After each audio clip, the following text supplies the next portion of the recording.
I've seen my friends do it too. Courage is when you don't know what the outcome is, or you already know it's going to be bad, but it hasn't happened yet. You do it anyway. And then you do it anyway, and then it happens. And you go, I knew it was coming, but it was really bad as I thought. I had a friend who actually, okay, so great example. An FBI agent who had 27 years on the job was the one who gave me the story about the FBI looking into Catholics in Richmond, Virginia, and saying that they were akin to white supremacists. Now, he's not a Catholic, but he was an attorney, and he was very, very competent, and he had no disciplinary action, and he was considered a senior, practitioner and expert in his field. And he was walked out the same day that they figured out that it was him. And he had seen what happened to me. Hence, he brought it to me because, like, what are they going to do to me? I'm already kicked out. I was on suspension for a year and change. So he brings it to me and he's like, this has got to go to Congress. This has to be done. And probably in the back of his mind knew that there was a possibility of it coming back on him, but didn't really know it until they took all the things from his office and threw it in his front yard and told him to get the hell out of the office and disgraced him in front of everybody. And they let him retire that day. Retroactively, and they did it a couple days later where they finally let him he'd already put in his papers to retire, so he thought he was safe. They still made a spectacle of him. That's what courage looks like, is you know what the right thing is, you do it, and then you realize it's coming down on you.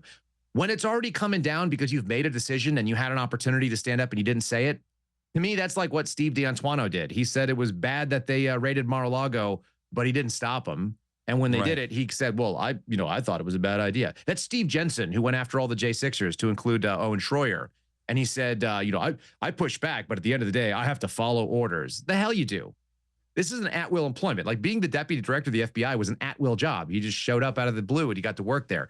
They don't have any contract. This is not the military. They're not going to throw you in the brig. If you disagreed so vehemently that they were going to violate your principles and they weren't doing the right thing that you'd spent 10 years on talking about, then the answer is stand up and say, I'm not going to sign off on this and I'm out of here if you guys release it. I'm going to resign the same day that it drops in protest. But if you don't do that, you're at least complicit for a little while. And, kudos for doing the right thing eventually. But I don't think you get full credit. At least not in my world. You don't get credit for hitting the brakes. He could just decide to play ball for the next 3.5 years and totally sell out. You know what I mean? I just don't think I think he was miserable. So this is the reason that the ninjas out of the ceiling comes into play. Yeah. I think he was absolutely miserable. And by the way, that's not just me thinking that and looking at him and seeing a guy who's not happy. Everybody knows. Everybody in the bureau saw him not being happy. He didn't fit in there. He didn't actually, I think he thought he was going to walk in there and be like a conquering hero and everyone was going to be like, yeah, it's Dan. And they walked in and they're like, ooh, it's Dan. And people kind of, his first wrestling match, for some reason, he got in a wrestling match at the academy and he like twisted his elbow and got injured. I had a buddy that was at the academy that met him and he was like, yeah, he was like nursing a sore arm and trying not to show that he was hurt.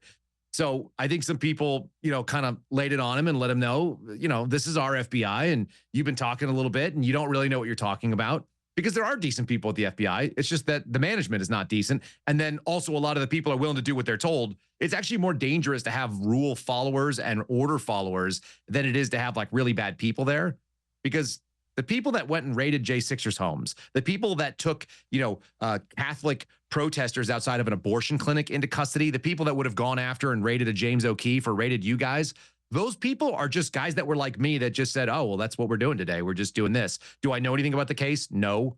I'm just going into a TV studio. I'm just going into a journalist's house. Orders. I'm just following orders. I call them good Americans. I actually started calling them that in it's like any small 2020. business owner that pays taxes. I have to. Despite the fact that I don't agree with the war going on in Ukraine or the war going on in Israel. Or the fact you're funding it. It's a little bit different when you're the one. It'd be more like somebody collecting taxes at the same time as not paying taxes. Right. By the way, there's like tens of millions of outstanding tax dollars when it comes to U.S. federal employees, including the IRS. They're really bad at paying taxes, it turns out, even though they're really good at collecting them from you. So for whatever that's worth, rule followers, people that are just going to go along to get along. I had a buddy call it something else. He said the people who are addicted to the golden eagle taking a crap in their bank account every two weeks. Those people are a liability to American freedom and to American liberty. Well, I think of Pam Bondi kind of in that vein too. In that she just comes off to me very much like a valedictorian. Like she's just the good kind of pageant girl that always did the right thing at the right time. Not that bright though. Like she took non-honors classes, so she got like all A's in the easiest things possible. But she just wants to write the paper and suck up to the professor. You know what I mean? These are people that they're not people that lead organizations. They're people that rise to the top of organizations by knowing how to work whoever their higher up is. Kyle, we're coming up on a break in 26 seconds, we'll do so it I don't want to get off on another tangent. But in 4 minutes after this break, if your wife will let you, I'd like for you to stay with us. We'll finish the broadcast together. This is just insane what's taking me. I appreciate it, man. So let's get into. I got to be esteemed because earlier I was infamous and famous. And famous. Yeah, I like it. Hey, it's better to be infamous than not famous at all, according to the great Roger Stone. But true. I wanted to really get into the weeds of what happens next, because ideally, as just an InfoWars guy and a patriot, somebody who loves America, I would like to see this all reversed and corrected. So we wind up with a situation where the information does come out and there is accountability and credibility is restored to these institutions in this administration. What do you think is actually going to happen next, and what would need to happen next in order for my pie in the sky dream to manifest? Sure. Well, first of all, I don't do prognostications very well. I accidentally could tell just based on the signs out there. I would call it like just an educated guess that he was going to be leaving at some point. So if it's not this summer, it'll be before the end of the year. I think Dan's miserable, and I don't want that for him either. Like, no, but I don't want to see anybody miserable. Even people that I don't get along with, I don't want them to be miserable. Makes them even more miserable to me. So end of the day, I don't think Dan stays, whether it's this week that he leaves, whether it's, over the weekend or whether it's in a couple of months, it doesn't really make a difference. It's not a great fit for him. He doesn't have the institutional knowledge to do that job in a successful way. I think he probably already knows that. So he's looking for an off ramp, and that's probably it right now. But if it's not, he'll find an off ramp before then. That's actually not bad for America. I talked to the person that was recommended and was actually Kash Patel's first choice, at least initially, to be deputy director. We made a recommendation. The guy's name is Kurt Suzdak. I'm going to put his name out there. He's not really a public figure. You've probably never heard of him. Nope. You'd have to go looking for him if you did. He's not on Twitter. He's not a guy that wants to be a media dude. He's been on my podcast once or twice, only because I know him. And he's a whistleblower attorney, and he's a retired FBI agent. And so he's a lawyer who knows how the FBI works. He worked in the New York field office. He worked in headquarters. And he beat the FBI at their own game as a whistleblower. And he was like one of the 100, if there's 100 whistleblowers, only one of them gets away with it, basically, and doesn't get destroyed. He managed to retire as a whistleblower, which is totally unusual. He also has spent probably the last 6 years, maybe 7 years straight, just thinking about the problem of the FBI and how to fix it. So if you want your pie in the sky dream, Dan leaves for greener pastures or decides to run for office or whatever Dan's next plan is. And we wish him well. And we say, thanks for your time. Good try. What did my dad used to say? He used to say, he said, good idea, bad execution. That was what he used to say to me when I didn't. Or what Yoda used to say, do or do not, there is no try. Yeah, I think we encouraged the effort, but the result wasn't there, and I think that's true. I think the result was we didn't see the FBI done. Now, something Kurt and I were talking about today, because he called me up. He's been in like a sick bed for a couple weeks, and he comes out and he's like, "Oh my God, like what have they done?" I go, "Oh, they just trashed the bureau, and the reputation is garbage. And this week has been wild." He goes, "The good thing is." Everyone thinks this is unrepairable because they're living in this like time frame where the media gets you all hyped up about it. But at the end of the day, the FBI screws stuff up on the regular and then fixes itself. And this has been happening for decades. It did all kinds of screw ups right in the inception. It went on every couple of years. They'd have a big scandal or something like that. And they'd kind of straighten it out and they'd get back on the thing and people would start feeling good about it. Then they'd screw it up again. So, this is just a cycle. Unfortunately, the FBI has been in the news, which is weird for me, but it's been in the news an awful lot ever since I showed up there in 2016. So it's kind of been permanently there. Maybe something about running off a sitting president and, trying to spy on his cabinet and whatnot and spy on his presidential campaign. It doesn't make you look good or nonpartisan. But all that being said, they probably need to get a new guy for Dan, someone who's going to come in there and really take the bull by the horns, that knows what the Bureau is, knows the BS lines that are done. I'll give you an example. If you wanted to bring on, if I was a deputy director and I wanted to bring on a new guy, I said, hey, I'm gonna hire Chase and he's gonna be my media comms relations guy. He's gonna go out there and be the press secretary. That's a great idea. Okay, so we're going to do that for you, okay? So I go and I tell my person there, and I'm new at the FBI, and I don't know anything about the FBI. The HR person is going to immediately say, well, we're not ready to bring him on just yet. We actually need to wait until the beginning of a pay period. That's how we like to do it. And so it's a stall tactic. And then after that, someone's going to come in and they go, well, we really need to finish his background check first. And we're not quite done with that. So we're going to need actually a couple of weeks before that. So they're going to kick it down the line and slow it down. Now, someone like Kurt, who's been in the Bureau, someone like me, I'm not going to ever do it. I have no interest, but someone who has like an experience knowing these people are going to come and say that, you're going to go to the person and say, here's the deal. They start today, give them an interim clearance effective immediately right now. Go type it up and go ahead and get them onboarded. We'll figure out their pay later.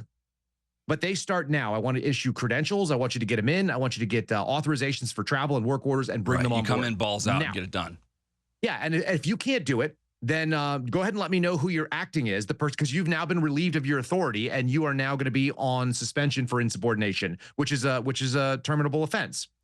How many people do you think you got to terminate in a row before they start? It's like shooting somebody in the head and the next guy steps up. Sure. You don't have to really put too many people on terminable suspensions before they're going to start jumping in line. And that's what you needed. That's not what they did. And I know that for a fact because the guys that were at the Hoover building that were and around he just there. didn't know. He didn't have the experience to know that's how the organization. I mean, look, I've worked here at InfoWars for 2 years, and it took me at least a year to understand kind of how the organization worked enough to get things done quickly. And that's normal for any institutional organization. You got to develop relationships, 100%. Rapport. You got to do a lot for people that don't know you at first. You got to give a lot, and then you can ask for favors later, you know? That's right. You have to have enough confidence in what is going on around you that when you say something, you're not going to just like put your foot in your mouth. Right. And so everybody's a little bit tentative at a new organization. Nobody walks in there and like throws their balls on the table and says, this is how it's going to be, my way or the highway. The director can do that. They don't have to know. But you have to have a deputy that knows the mechanics so that when I tell you, hey, Chase, here's the thing. I want to eliminate this thing and I want to move these people on. And I want to get that done. Someone needs to know how that actually works mechanically. And if you don't have that institutional knowledge, then you're waiting for someone else to tell you whether or not you're asking questions and they're telling you that it can't be done. How do you know it can?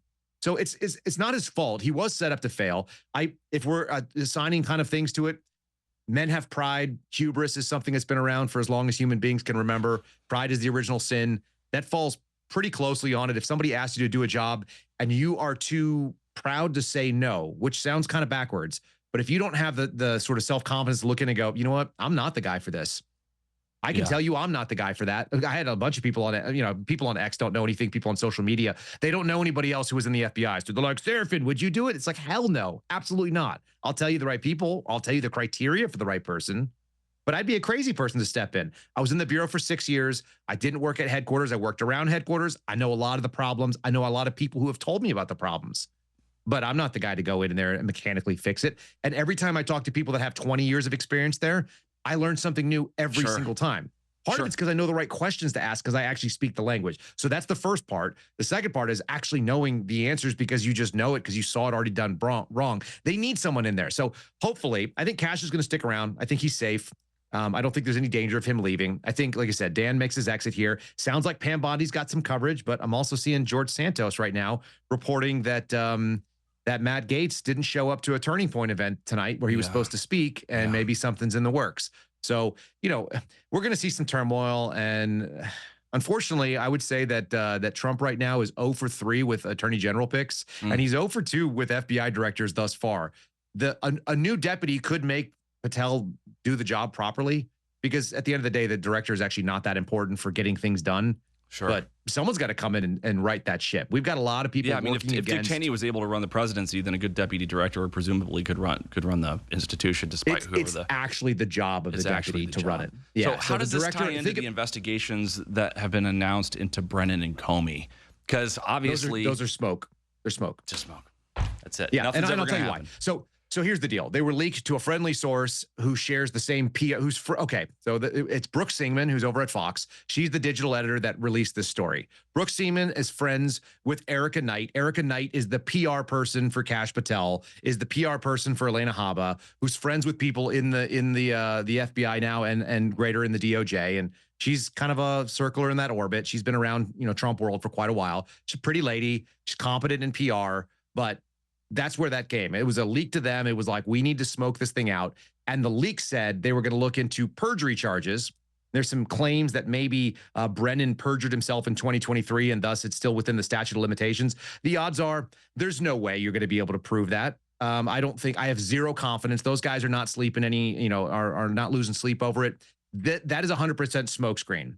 And so you can talk about there being investigations, but what is it going to be for? It's going to be for Right. non-capital offenses. And by the time they're done with the investigation, Alex and I said it the other day while we were on his program, it's going to go the distance. It's going to exceed the 5-year mark for whatever it is, no matter what. Comey stuff is They already just want outside to of buy it. time for the American people to forget. We got to show you something. Here's how you know. This is the easiest way to know, Chase.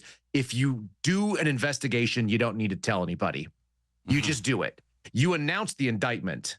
You announce the criminal complaint when you show up with an arrest warrant and you put cuffs on somebody. You announce the plea deal that results in a sentence that the judge gives. You don't announce that you're going to be investigating somebody. Why? Right. You don't Because talk you want about what people you're to think going to you're do. doing You something. talk about what you just did. Bingo. Yeah, and that's true for life, just generally speaking. There's people all the time. Oh, here's what I'm doing. Here's what I'm going to do. Here's what I'm going to do next year. It's just shut the hell up. It's like we used to have a joke when I was in an entrepreneur. I networked with a lot of other entrepreneurs and stuff, and we would call them entrepreneurs when they had like a T-shirt and a logo and a business card and a website, but they'd never had a client. You know, it's like why don't you get a client before you get a business card and a logo and a website? And They're so just all vaporware. it's all vaporware. So what are the odds that we can successfully apply enough pressure to this administration to get them to reverse their position on the Epstein thing and actually do something about it? Do you think Trump's just going to double down for the rest of his administration and eat it and let us eat it and it's over? Maybe he could, but I think that he's seeing that there's definitely a resist. I mean, I'm currently on my own Rumble channel right now and on my X account. I've had a 12-hour stream of over 50 minutes of cuts of Bondi and Patel and Bongino and others talking about it. Alina Habba's on there as well, talking about the stuff, all the clips that we've probably been playing this week on this network. You just looped them all together?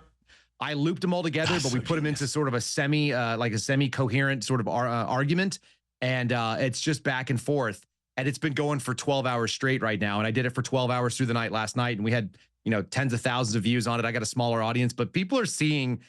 And they want it. Like no one's going like, hey, get this off here. You're invading my space. They're like, yeah, we don't want to let this go. So I think that there is the possibility. Social media is a weird animal. And prior to having it, I would have told you none of it is real.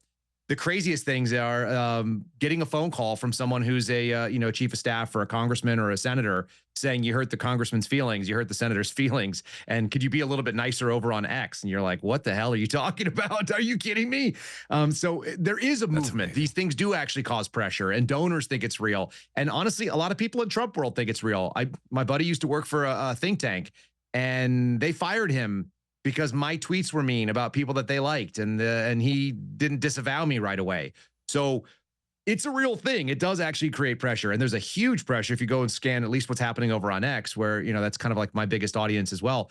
There's a lot of people that are pissed. There's a mixed bag of the I stand with Dan Bongino crowd, whatever the hell that means. He's, like I said, I think he's leaving because he wants to, not because he has to. I think he's miserable. But there's also a lot of people that are like, you guys blew it and you all have to go, and all of you have egg on your face. And by the way, don't protect rich pedophiles. That's not what America's promise is to our daughters and to our children and to the women here. Like, what does that say to you? That if you're too big to be arrested, they can kill the guy who was at the front of it. And we're not even going to go investigate the people that were supposedly in those videos, which we heard about over and over again from multiple different angles.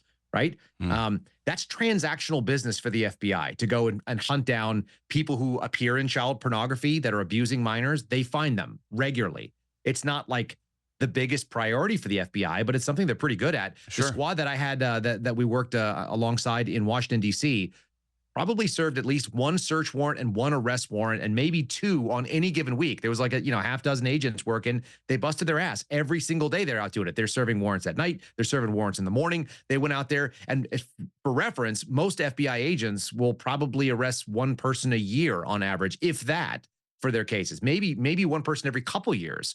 They were the high volume stuff. If you wanted to go get arrests, you went on the child pornography squad because they were knocking down child predators that were sharing it, the ones that were producing it. They were marking down anybody that was in the distribution network, that was making money on selling it, and so on and so forth. And there's a lot of sickos in this country, so you can do a lot of work there.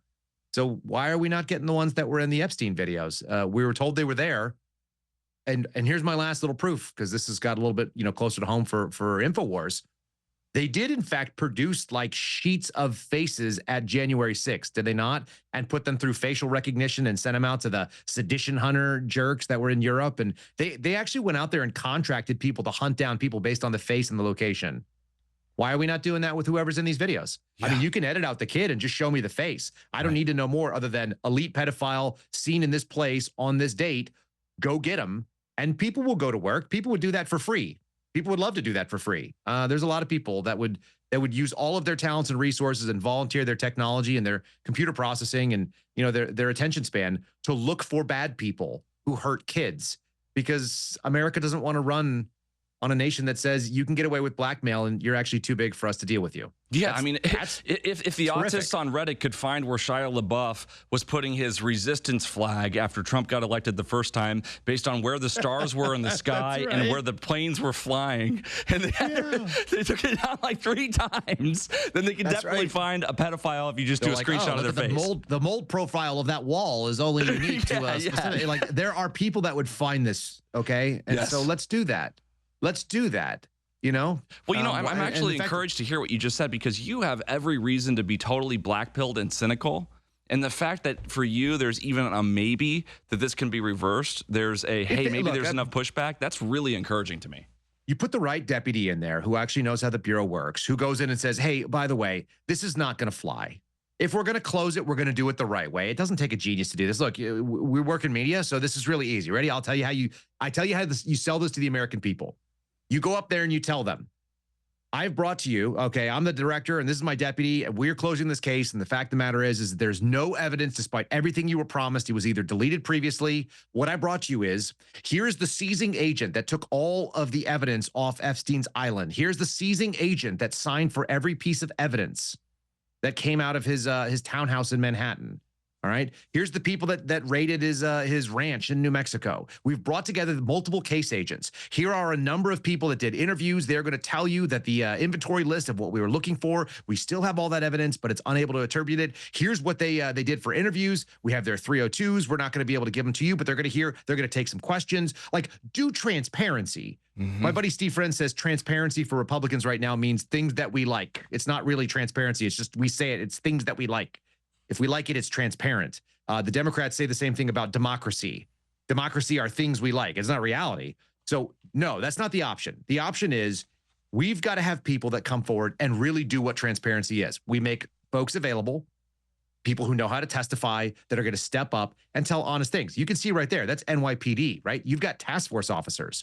So those people, they're doing just a basic search warrant. And a basic search warrant means you could probably talk about what you saw, what you didn't see, what you found, what wasn't there. What was it that you collected? How about you give me somebody from the CART program, which is the computer exploitation team that the FBI has? How about we have somebody from the from the various different technologies, from what's called ELSHIR, the electronic surveillance and the electronic evidence guys? How about they come in and say, here's what we got, here's how we stored it. Here's what we didn't get to maintain. These were degraded too badly. We were unable to recover the hard drive. Like, whatever. Bring real facts. Don't come out and say, I read the file. He killed himself. Right. Look off camera for gun pointed at your head. Like, don't do that. Like, whatever. When I went through SEER school with the Air Force, they teach you how to do a thing called discrediting the message. So there's different tactics and techniques that if somebody puts you under duress and they are forcing you to say something while you're in a POW situation, that you can do. And I'm not going to reveal what they all are, because I don't know, maybe they're classified, but either way, they're sensitive. But there's things you could do, and a lot of it is the way that you look and the way you present yourself. And Dan Bongino was doing an awful lot of them, whether he meant to or not. And so was Cash, by the way. They were doing these weird sighs. They've got kind of like strange language. It was like Otto Warmbier in North Korea. It was really, really awkward. There is no such thing as a nugget or a tendril in a case. The FBI doesn't have nuggets or tendrils, and they were like, we've looked at every nugget and every tendril in this case. It's like, well, I got to ask you about this too, because this story disappeared. This story disappeared today. Cereals. Right. A nugget or a tendril.